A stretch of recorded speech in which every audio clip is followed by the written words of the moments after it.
Чингис Муртазакович, у вас есть вопросы к Тимуру Аднановичу? Тимур Салович, у вас есть вопросы, да? Пожалуйста. Тимур Аднанович, у меня такой вопрос. Из вашего выступления получается, да, я тоже слушал, шел к такому мнению, что заключение соглашения о признании вины, соглашение о сотрудничестве, что это как обязательный элемент. Например, любой человек, который совершил преступление, если он заявляет ходатайство о признании вины, это должно быть автоматически заключено. Вот в данном случае, видите, у меня такой вопрос. В том же случае, вот ваш пример, да, изнасилования группой лиц, если есть полная доказательная база, какой смысл прокурору заключать сделку о признании вины, когда у него есть прямой свидетель, есть все доказательства совершения преступления? А в данном случае, видите, из вашего выступления следует, что соглашение о признании это право. Нет, это право ходатайствовать. А уже прокурор, следственный судья решает, есть ли необходимость заключения в этом. Вот вашу позицию можете мне? Спасибо за вопрос. Во-первых, я хотел бы пояснить, что основания для заключения процессуального соглашения как о признании вины, так и о признании соглашения о сотрудничестве, они прописаны в Уголовно-процессуальном кодексе и фактически носят формальный характер, поскольку там 3-4 пункта, по каким основаниям это должно быть заключено. Вот именно следственный судья, проверяя, он только смотрит на эти вещи. Соответствует ли это процессуальное соглашение тем пунктам, там, совершеннолетний, несовершеннолетний и так далее, и так далее. В части, почему это делается, вы говорите, что право или это обязательство. Если говорить конкретно на том же примере изнасилования, если вся вина доказана, то здесь, исходя, вопрос заключения процессуального соглашения о признании вины заключается исключительно из вопроса процессуальной экономии. То есть, если раньше это было упрощенное судебное производство в судебном заседании, сейчас это называется немножко по-другому, и немножко по-другому этот механизм разработан для того, чтобы в ускоренном производстве рассмотреть это дело. Но если бы рассматривали это в общем производстве, то тогда бы потерпевший бы здесь имел право высказать свою позицию. Вот понимаете, в чем разница? А почему-то, если мы это рассматриваем в вопросах признания вины, то здесь, соответственно, потерпевший у нас выпадает из этого поля абсолютно. У представителя Джордж Кингеша все-таки вопрос немножко другой был. Может, я неправильно понял? Там он ставил вопрос относительно того, что подача ходатайства о признании, о заключении соглашения, это как бы право обвиняемого. Да. Но это не обязанность прокурора заключить соглашение. При достаточных доказательств прокурор может отказать в заключении ходатайства. Вот именно эту позицию спрашивает представитель Джордж Кингеш. Я, может, неправильно ответил. У прокурора обязанность заключения процессуального соглашения, либо отказ в нем четко прописан в уголовном процессуальном законодательстве. Это уже право прокурора, заключать или нет. Да. Вот как раз таки вопрос представителя Джордж Кингеша именно в этом заключался. Если это право прокурора заключать ходатайство, и если есть достаточный объем доказательств, то какой смысл прокурору заключать соглашение о признании вины, когда он и так уже этим объемом доказательств может направить в суд для привлечения его к ответственности в соответствии со статьями Уголовного кодекса? Я согласен с вами, что это право прокурора, но здесь право прокурора в этой части ограничено, потому что уголовно-процессуальным законодательством он не может отказать по тем основаниям, что я хочу, чтобы ты получил максимальное наказание. Вы скажите вот на вопрос представителя Джордж Кингеша. Как раз таки, если мы говорим о том, что это право прокурора, то прокурор, наверное, имеет право отказаться. И свой отказ он мотивирует. И если дальше посмотреть Уголовно-процессуальный кодекс, то обвиняемый или подозреваемый может обжаловать отказ в удовлетворении его ходатайства о заключении соглашения о признании вины. То есть это отдельная стадия. Поэтому утверждать о том, что любое ходатайство о заключении соглашения может удовлетворяться, наверное, не совсем верно. Я не утверждал, что оно может обязательно подлежит утверждению. Я говорил о том, что у прокурора, может, я неправильно, может, мы об одном тоже говорим. Потому что ваш вывод, такой вывод проистекает из вашего утверждения о том, что у прокурора формальное только основание для того, чтобы отказать. Нет, неформальное. У него неформальное основание для отказа в удовлетворении ходатайства о заключении соглашения. Вот, если вы посмотрите на часть 3 статьи 487, соглашение о признании может быть заключено при наличии следующих условий. И вот здесь предусматривается, по каким соглашениям может быть заключено. С лицами, совершившими запрещенное уголовным законом деяние в состоянии невменяемости или заболевания после совершения преступления психическим расстройством, в отношении совокупности преступлений, если хотя бы одно из них не соответствует требованиям, предусмотренным настоящей статьей. Вот два основания, по которым прокурор не может заключить это соглашение. Вот как раз таки второе основание позволяет отказать в заключении соглашения. В совокупности, если? В совокупности Но, есть другая статья. Нет, в отношении совокупности, если хотя бы одно из них не соответствует требованиям, предусмотренным настоящей статьей. Есть два права у прокурора, которые он может только отказать в заключении этого соглашения. Других прав у него нет, уважаемые судьи. Если бы это было его какое-то формальное право, что он по своему убеждению будет смотреть, заключить с вами или нет, пожалуйста. Но пункт 4, пункт 2, пункта 4 статьи 487, вот и пункт 1, вот эти всего два основания, по которым его не может заключить. 488 статью, посмотрите. Я про нее говорю вам. Вот 488 как раз таки говорит. Соглашение о признании вины не может быть заключено. Либо отказать в удовлетворении. Да, но ниже указано, по каким оно не может быть заключено. Оно прописано. Оно прописано, понимаете, это же, мы же должны понимать его. Мы не можем трактовать его по-своему. Мы его трактуем, исходя из норм, которые записаны в Уголовно-процессуальном кодексе. Это ваше понимание, Тимур Аднанович. Есть еще вопросы? Еще один такой вопрос. Например, в вашем выступлении часто были конкретные примеры приведены. Например, человек хранит наркотики, вы говорите, несовершеннолетний хранит наркотики, с ним не может быть заключено соглашение о сотрудничестве.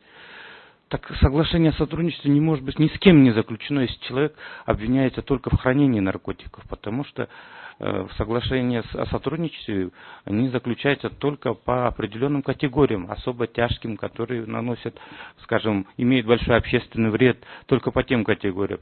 Поэтому вот ваш пример в части того, что именно за хранение наркотиков с несовершеннолетним не заключается, а со взрослым заключается, в данном случае, мне кажется, ошибочно. Можете это пояснить еще раз, потому что хранение наркотиков не подпадает. Спасибо. Я не считаю его ошибочным, потому что этот пример мой приводился, когда я рассказывал как, по моему мнению, правильно трактовать самому норму в заключении процессуальных соглашений. Я приводил 3 примера: узкий, средний и широкий.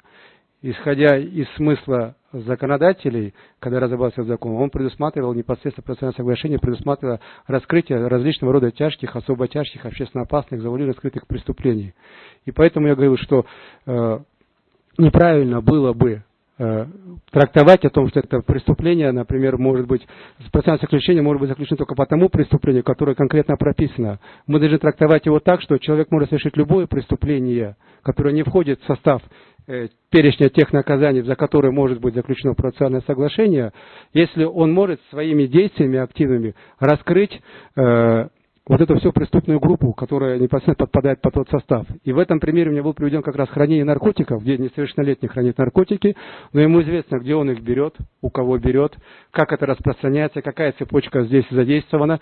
И в этой ситуации, я говорю, было бы неправильно трактовать этот закон. Но если вы хотите, если говорить о другом примере, я привел другой пример, что то же самое сбыт наркотиков несовершеннолетние вовлекаются, раз. Во-вторых, то же самое участие несовершеннолетнего в организованной устойчивой преступной группе, которая входит в непосредственно процессуальное соглашение, к этому как раз и относится. Если человек сбывает наркотики, он состоит в определенной группе, то, безусловно, у него здесь будет два состава преступления, это как организованная группа, так и участие в сбытии наркотических средств. Я смог ответить? Пожалуйста. Тимур Аднанович, тогда такой мне вопрос. Несовершеннолетние не могут быть полноправными участниками гражданско-правовой сделки. Несовершеннолетние не участвуют в выборах. Лицо, не достигшее 21-летнего возраста, не может быть депутатом Джохор Кеңеши. Лицо, не достигшее 35-летнего возраста, не может участвовать в выборах президента. Является ли это дискриминацией по возрасту?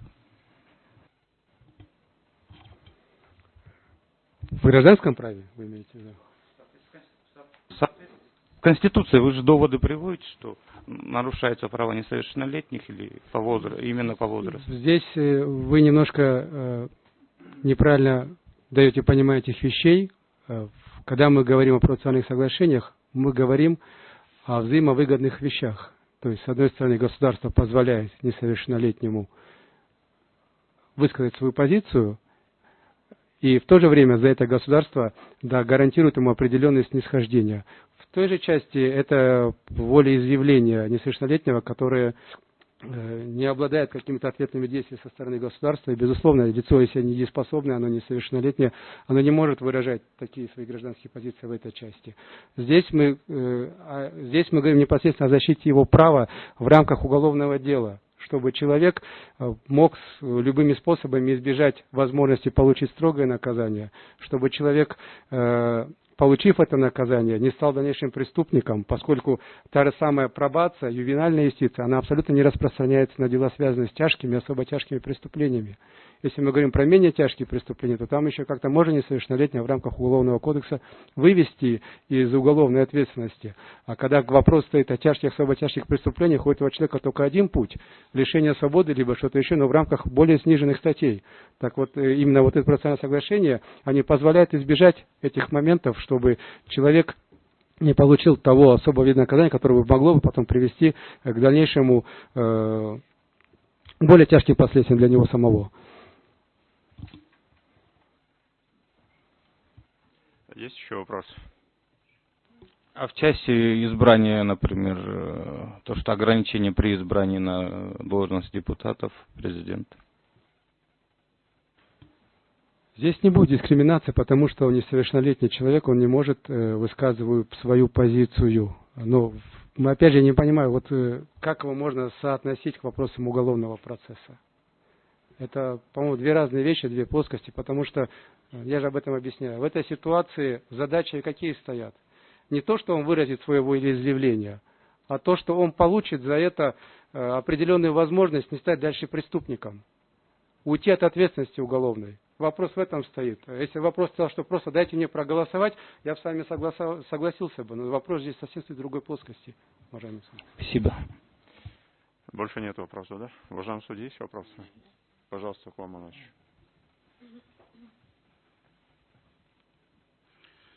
Вот по нашему законодательству, и не только по нашему законодательству, несовершеннолетний является недееспособным лицом.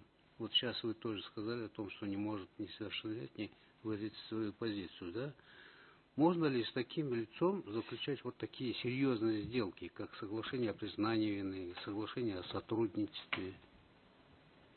Кулам Маныч, спасибо большое за вопрос. Вы понимаете, вот почему-то у нас вот подмена понятий не найдет. Почему несовершеннолетнего можно судить, проводить всю стадию расследования, если он, вот, как вы говорите, вот такое лицо недееспособное, осуждать его, а в то же время нельзя заключить процессуальное соглашение. Я же говорил в самом начале, что процессуальное соглашение – это лишь механизм, который дает возможность получить что-то.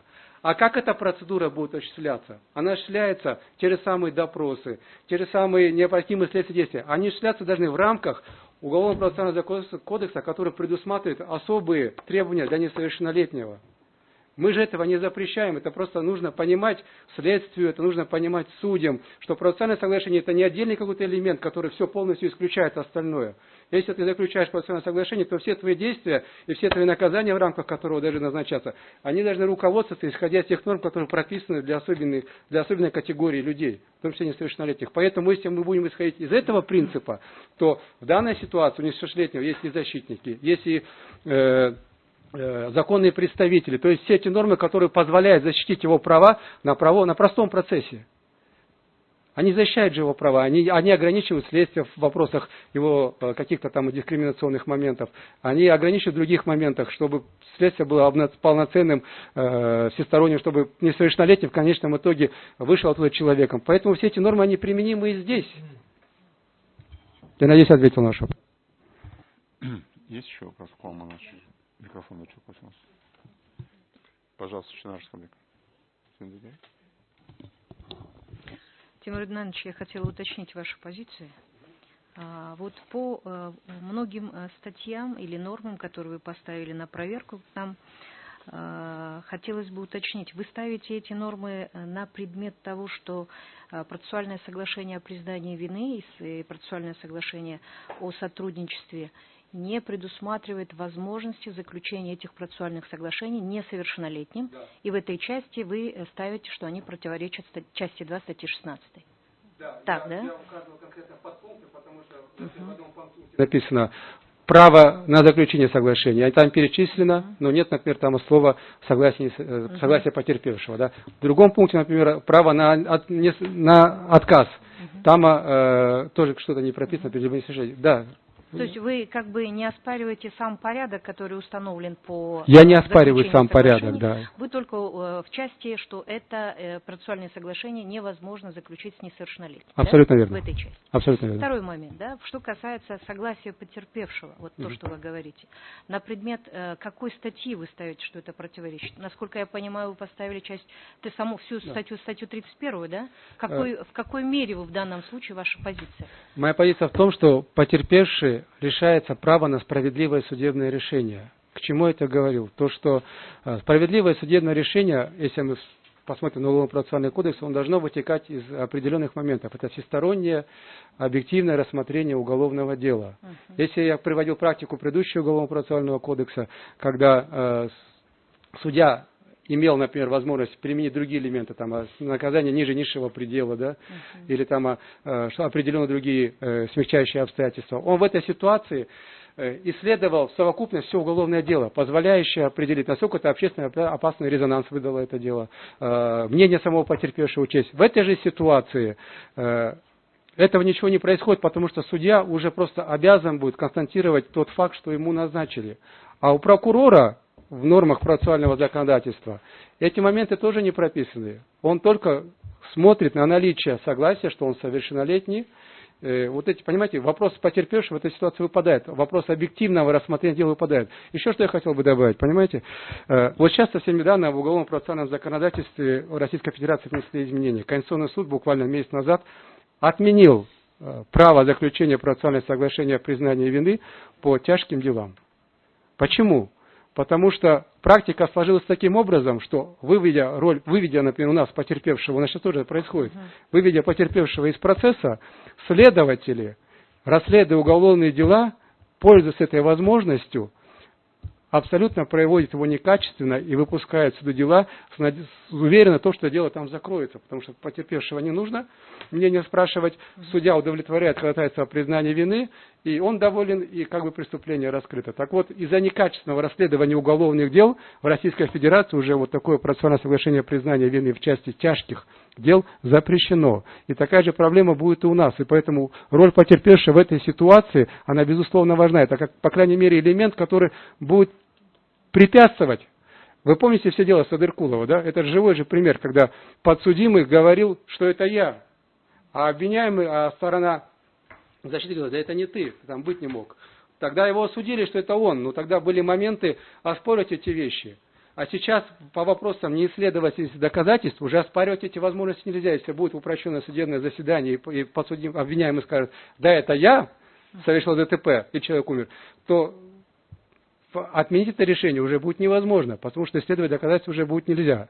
И, соответственно, мы имеем такую возможность, опять же, давать следствиям такой порядок, что будет злоупотребление в этой части. А если посмотреть с другого примера, что это был он, да, как я говорил, совершил изнасилование.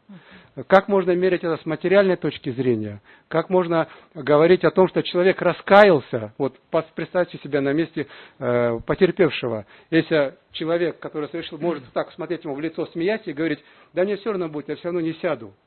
У меня будет срок наказания ниже, и ущерб я тебе не возьмешь. Я просто формально сейчас скажу вот здесь, вот, что я согласен с этим всем. А дальше бегай за мной 100 лет. Эти вопросы же не регулированы, и поэтому, говорю, здесь баланс, нарушение имеется между частными и государственными интересами.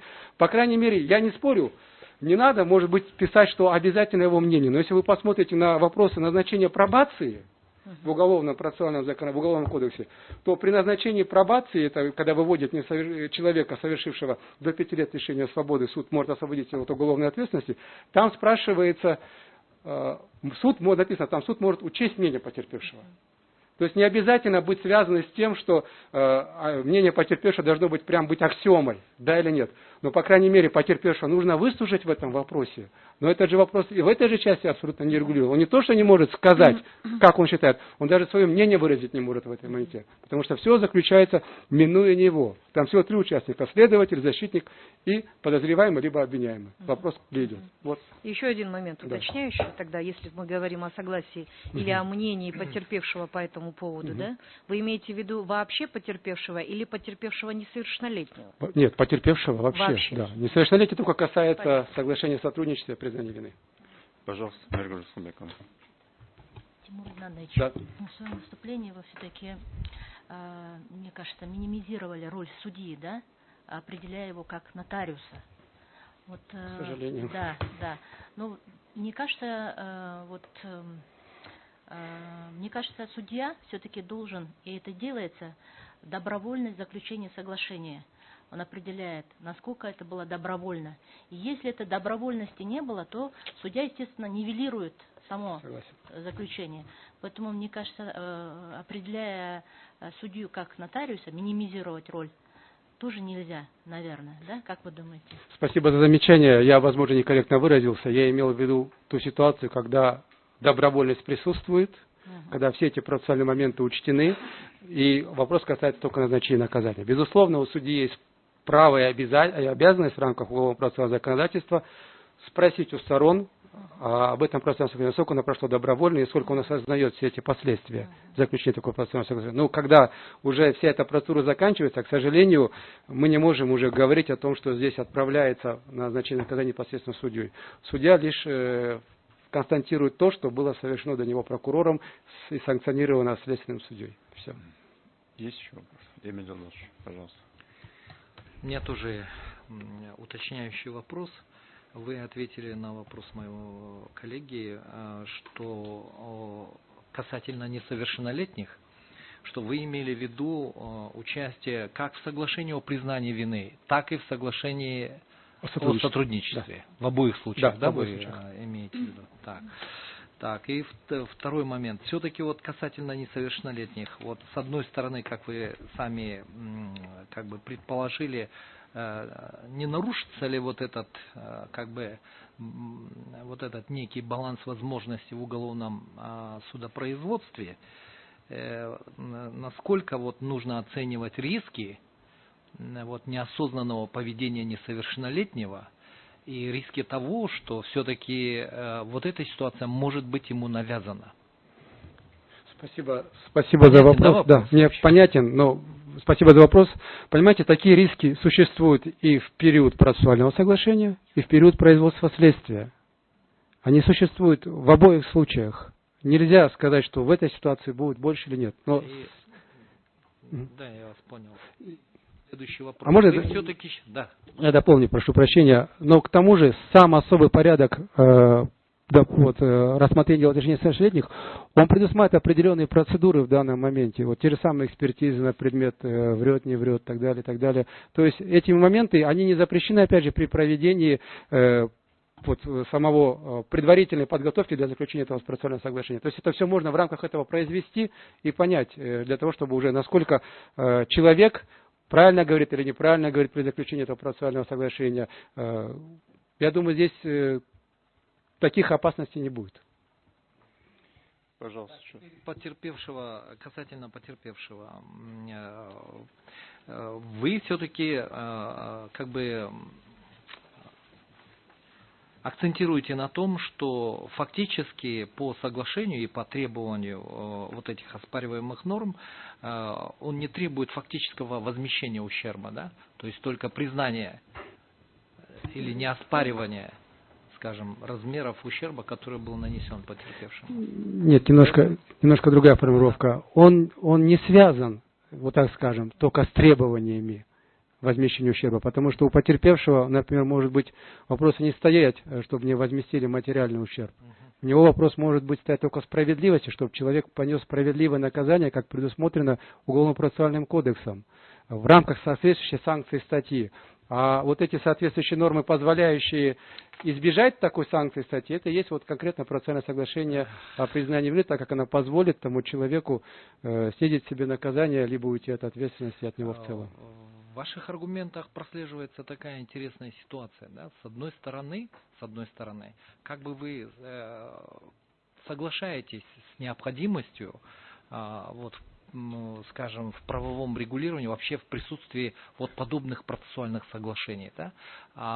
Когда вы аргументируете, скажем, вот, позицию потерпевшей стороны, что вот необходимости полноценно обеспечить соблюдение процессуальных прав потерпевшего, да, вы фактически исключаете вообще возможность каких-либо соглашений. Вот в чем дело. Да? Когда говорите о несовершеннолетних, создается впечатление, да, что вот да, вы как бы ратуете за то, чтобы были подобные процессуальные процедуры, да, которые вот упрощали, скажем, само уголовное преследование и предоставляли какие-то преференции, да, а в то же время, как бы обосновывая позицию свою в отношении потерпевшего, да, необходимости соблюдения его прав, вы фактически в конечном итоге вообще исключаете возможность подобных поступков со стороны государства.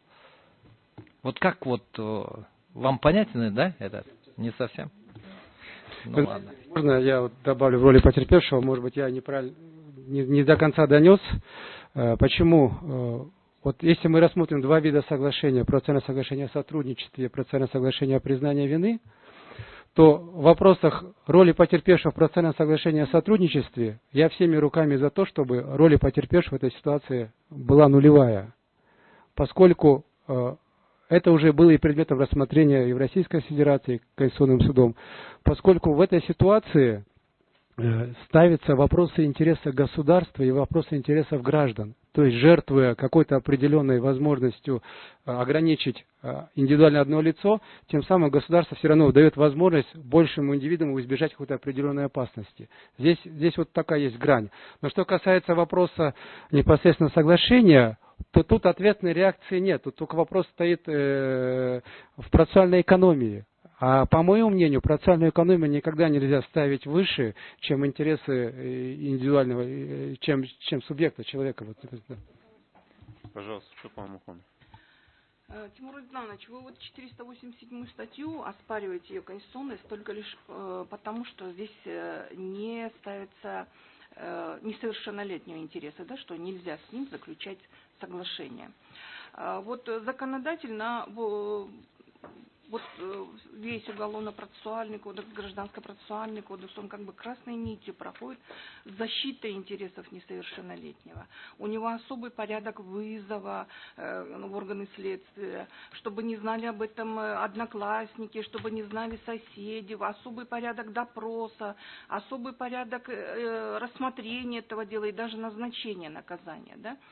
И почему-то вы вот такую заботу законодателя считаете дискриминационной.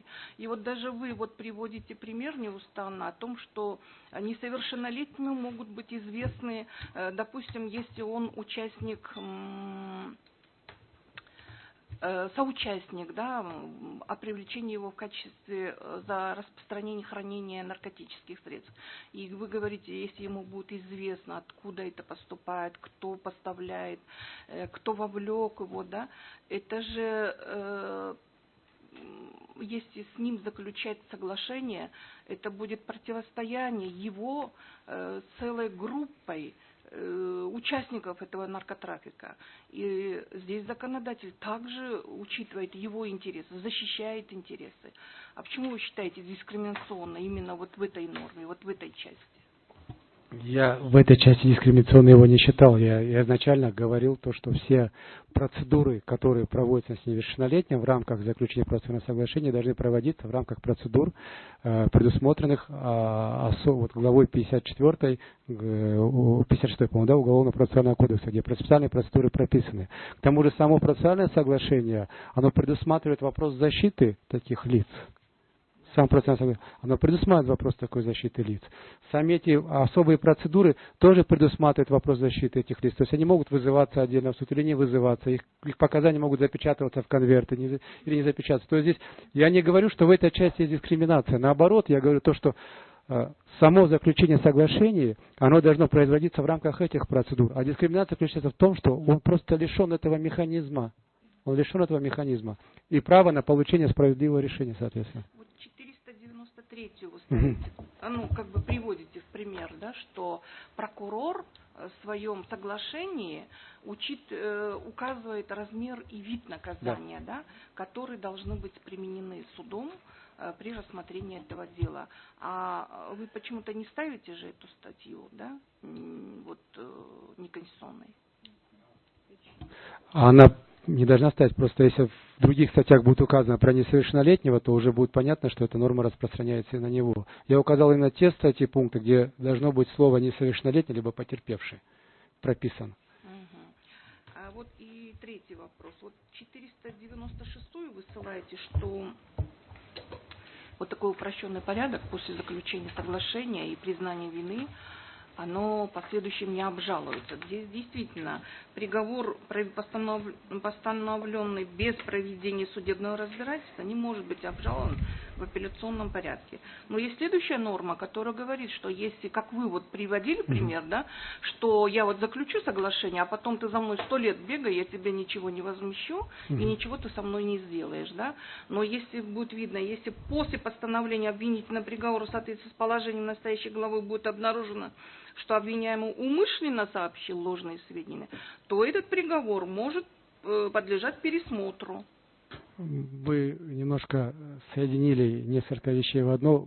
В этой части говорится о том, что... Нет, в этой части говорится...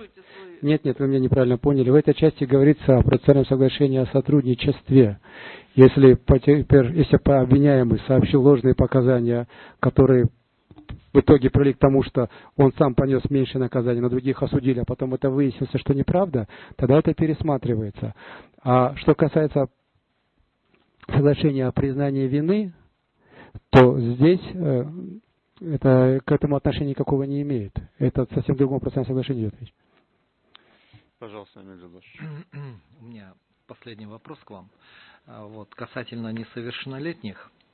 Вы считаете, что вот этот особый порядок рассмотрения дел в отношении несовершеннолетних и назначения наказания, который установлен процессуальным законодательством, он не предоставляет всех тех преференций, которые он мог бы получить в рамках вот тех соглашений, в частности о сотрудничестве, которые бы он мог подписать, да? Вот. А вы исключаете ту ситуацию, что в конечном итоге, например, по какому-то конкретному делу, несовершеннолетний, подписавший это соглашение, воспользовавшись теми возможностями, которые ему это предоставляет законодательство, на самом деле, в конечном итоге бы, если бы его дело рассматривалось в этом особом порядке, он бы получил, скажем, больше каких-то возможностей для смягчения своей участи. Не исключая, я об этом сказал, что у потерпевшего есть всегда право на выбор. Потому что в чем замечательность таких процессуальных соглашений, то что подсудимый, несовершеннолетний, заранее уже будет знать, что ему будет дано. Понимаете? Это не будет определять суд в судебном заседании, в конечном итоге, что это перед ним станет какой-то неизвестный еще вот момент, что же я получу. Это будет уже заранее понятно, что ты получишь. Это все изучается в рамках договоренностей. В том-то и дело, что вот. Заранее эти вещи определить возможно, потому что вся истина устанавливается только в суде. Нет, не совсем правильно. Процессуальное соглашение будет устанавливаться прокурором в рамках достигаемых договоренностей. Ты мне это, я сейчас отвечу, позвольте, ты мне это, мы вам это. Только из такого принципа, это первое. А второе, у несовершеннолетнего всегда есть право отказаться и посмотреть для себя. Вот я же приводил пример процессуального соглашения о признании вины. Если процессуальное соглашение о признании вины, например, предусматривает снижение на одну категорию, если есть только лишение свободы, или если есть, например, там дополнительное наказание, как штраф, сразу дать ему штраф на минимальный, несовершеннолетний может посмотреть, а какой штраф будет мне выгоднее, получить по санкции той статьи минимальной, либо по санкции, которую я получу как несовершеннолетний. Это его выбор. Он может сказать: нет, ребята, извините, я не буду признавать вину, судите меня в общем порядке. Я получу меньше наказания. Опять же, надо это рассматривать с точки зрения права несовершеннолетнего. Это не обязанность его идти на такую сделку. В общем, вы придерживаетесь той позиции, что вот этот особый порядок, предусмотренный для несовершеннолетних, не предоставляет ему всех тех возможностей, которые могли бы дать возможность заключения вот этих процессуальных соглашений. Да, да, я придерживаюсь такой позиции, что этот порядок, он, во-первых, не дает ему возможности делать альтернативу, раз. А во-вторых, получать те преференции, поскольку, если брать тот же самый вид замены наказания, ни один порядок для несовершеннолетнего не позволит санкции статьи, например, 247, где предусмотрено лишение свободы, заменить его на общественные работы. Что может сделать прокурор в своем соглашении. Порядок для несовершеннолетнего позволит только снизить ему наказание в виде лишения свободы в сроках, установленных для него. И здесь говорить о том, что в этой части он будет не ущемлен, я думаю, неправильно будет. Спасибо. Уважаемые судьи, есть еще вопрос? Нет?